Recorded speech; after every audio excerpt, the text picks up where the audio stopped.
चाहिए, या धर्म अपना ऐसा बनाना चाहिए कि जिसमें ठेस पहुंचाने की जगह न रह जाए। मेरा सन्यासी होना नरेश सिंह खतरनाक तो है ही, तुम अड़चन में तो पड़ोगे ही, क्योंकि मेरे साथ खड़ा होना खतरे का काम है, बगावत का काम है, विद्रोह का काम है। तुम्हारी प्रतिष्ठा होगी समाज में, सब खत्म हो जाएगी। लोग समझेंगे पागल हो गए, लोग ये भी समझेंगे अधार्मिक हो गए, क्योंकि जिसको वो धर्म समझते हैं उसको मैं अधर्म कहता हूं, और जिसको मैं धर्म समझता हूं स्वभावतः वो उनकी समझ के बाहर, उनकी पकड़ के बाहर है।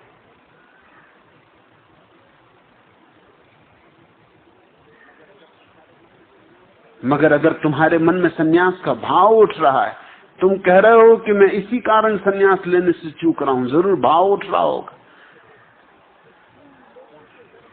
तो किन लोगों के डर के कारण ये भाव से तुम चूक रहे हो?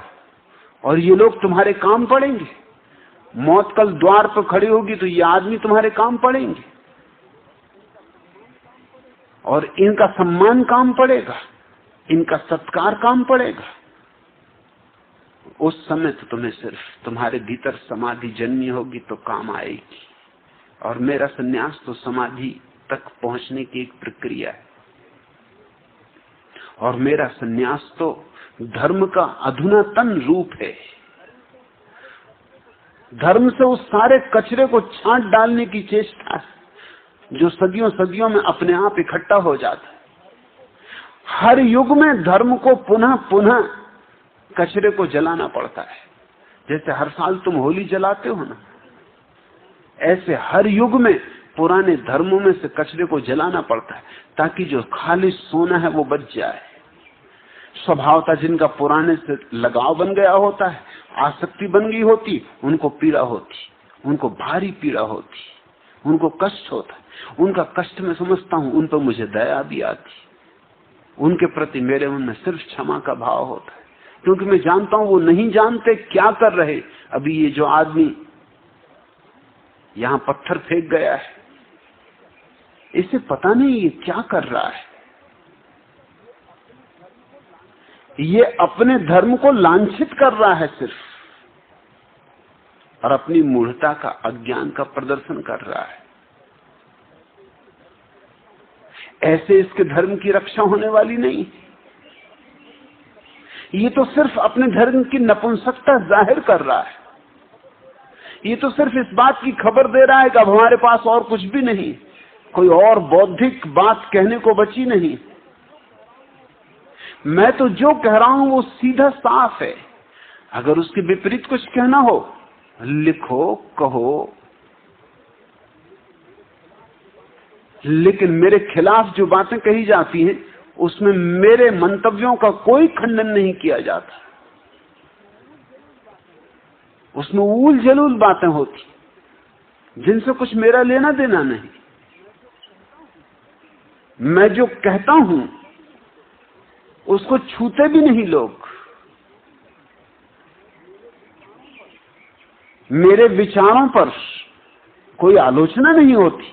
मैं तो निमंत्रण देता हूं कि आलोचना हो, अच्छा ही होगा, आलोचना से निखार होगा।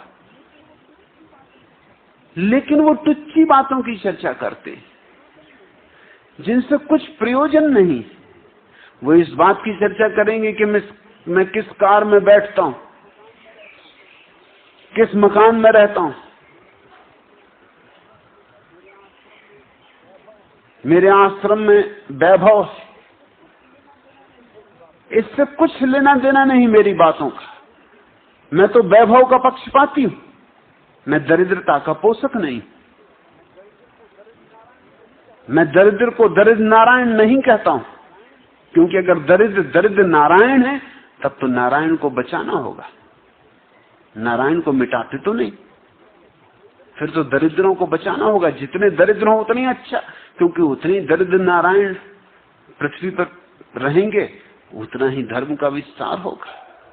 मैं दरिद्र को नारायण नहीं कहता, मैं दरिद्रता को तो महारोग कहता हूं। वो तो आत्मा का रोग है, उस रोग को तो नष्ट करना है, उसको तो जड़ से काट डालना है। मैं भौतिकवाद का विरोधी नहीं। इसलिए जो लोग इन बातों की आलोचना करते हैं उन्हें आलोचना करनी चाहिए मेरे विचार की। मैं तो कहता हूं भौतिकवाद का मैं विरोधी नहीं हूं। मैं तो कहता हूं कि भौतिकवाद की ही पराकाष्ठा पर वास्तविक धर्म का शिखर पैदा होता है।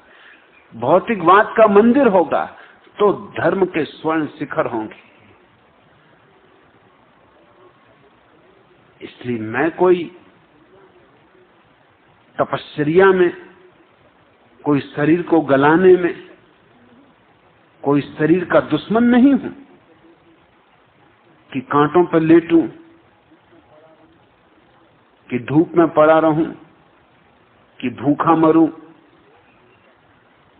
इस तरह की मूढ़तापूर्ण बातों में मेरी आस्था नहीं। इसलिए जो लोग इस बात की चर्चा करते हैं कि आश्रम में वैभव, ये तो कुछ भी नहीं है। ये तो सिर्फ शुरुआत है, ये तो अभी परीक्षण है। मैं तैयारी कर रहा हूं एक बड़े आश्रम की, जो कि इस पृथ्वी पर सबसे ज्यादा वैभवशाली आश्रम होगा, जहां की तुम भौतिकवाद को और अध्यात्म को गले में गला डाले, गले में हाथ डाले, आलिंगनबद्ध पाओगे। जहां तुम भौतिकवाद और अध्यात्म को एक साथ समन्वित पाओगे, जहां दोनों अपने शिखर पर होंगे। मगर मेरी बात का विरोध करो, मेरी बात की आलोचना करो। मैं तो मानता ही यही हूं कि जैनियों के 24 तीर्थंकर क्यों राजपुत्र थे, बुद्ध क्यों राजपुत्र थे, राम और कृष्ण क्यों राजपुत्र थे। सिर्फ इसीलिए कि केवल राजपुत्रों में ही ये संभावना थी कि वो उठ सके इस ऊंचाई पर,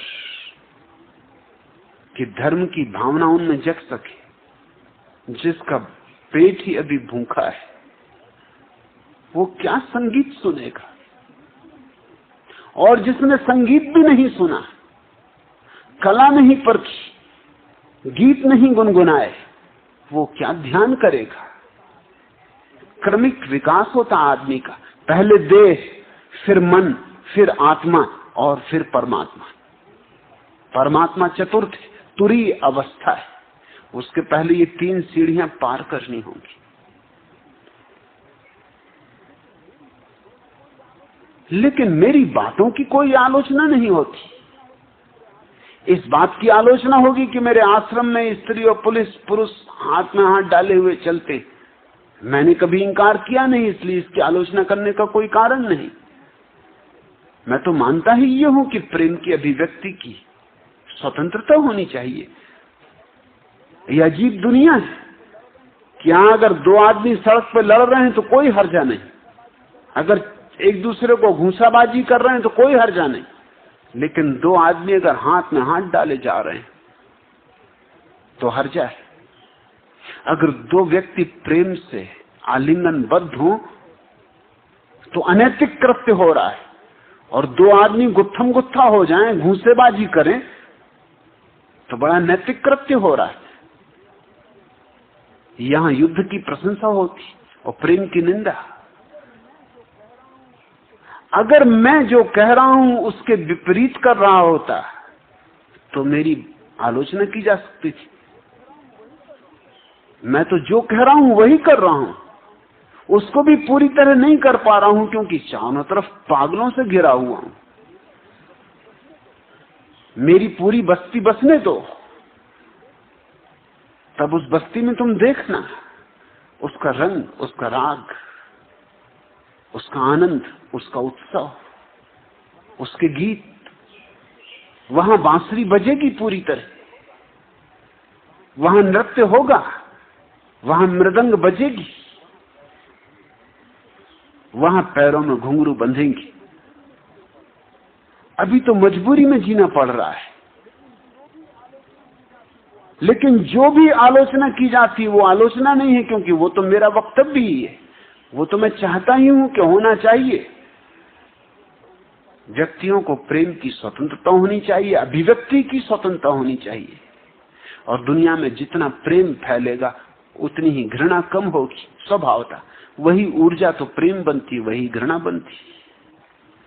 और अगर हम चाहते हैं कि दुनिया से युद्ध मिट जाए तो एक ही उपाय है कि दुनिया में प्रेम का एक ऐसा ज्वार आए, महाज्वार आए कि सारे युद्धों को बहा ले जाए। अब प्रेम का भी विस्फोट इतना ही बड़ा होना चाहिए जितना अणु का विस्फोट है, तो ही हम पृथ्वी को बचा सकते, अन्यथा पृथ्वी को बचाने की अब कोई संभावना नहीं। नरेश सिंह, सन्यास लोगे तो अड़चन में तो पड़ोगे, क्योंकि मेरा सन्यास दकियानुसी नहीं है। मेरा सन्यास पुराने सन्यास से कुछ संबंध ही नहीं रखता।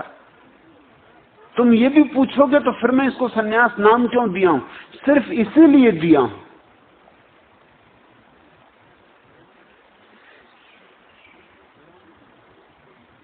ताकि पुराने शब्द की जो महिमा है वो पुरानों से छीन लूं। इसलिए गैरिक वस्त्र मैंने चुने, ताकि गैरिक वस्त्रों की जो महिमा है वो पुराने के हाथ में नष्ट न हो जाए। पुराने में जो भी श्रेष्ठ है वो सब बचा लूंगा, और जो जो नया संभव है जोड़ना वो सब जोड़ दूंगा। तुम कठिनाई में तो पड़ोगे, लोग न मालूम क्या क्या कहेंगे, लेकिन मेरे साथ बदनाम होने का भी मजा है। नहीं तो इतने लोग बदनाम होने को राजी ना होते, और इनकी संख्या रोज बढ़ती जाती। और तुम्हारा नाम है नरेश सिंह, थोड़ा सिंह जैसी हिम्मत करो। क्या भेड़ों जैसी बातें कर रहे हो? क्या मेमने जैसी बातें कर रहे हो? भेड़ें भीड़ से डरती, सिंह तो अकेले चलते हैं, भेड़ों की तरह नहीं। सिंह तो डरते नहीं, ये तो भेड़ चाल, भीड़ की जो गति है उससे अपने को मुक्त करो। फिर किसी भी भीड़ के से हिस्से तुम क्यों ना हो। मेरा सन्यासी व्यक्तित्व की तलाश कर रहा है, व्यक्तित्व की खोज कर रहा है, निजता की खोज कर रहा है।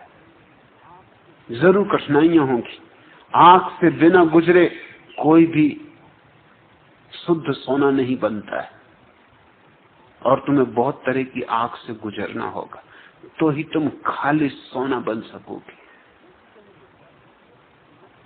पूछते हो मैं क्या करूं? हिम्मत करो, साहस करो।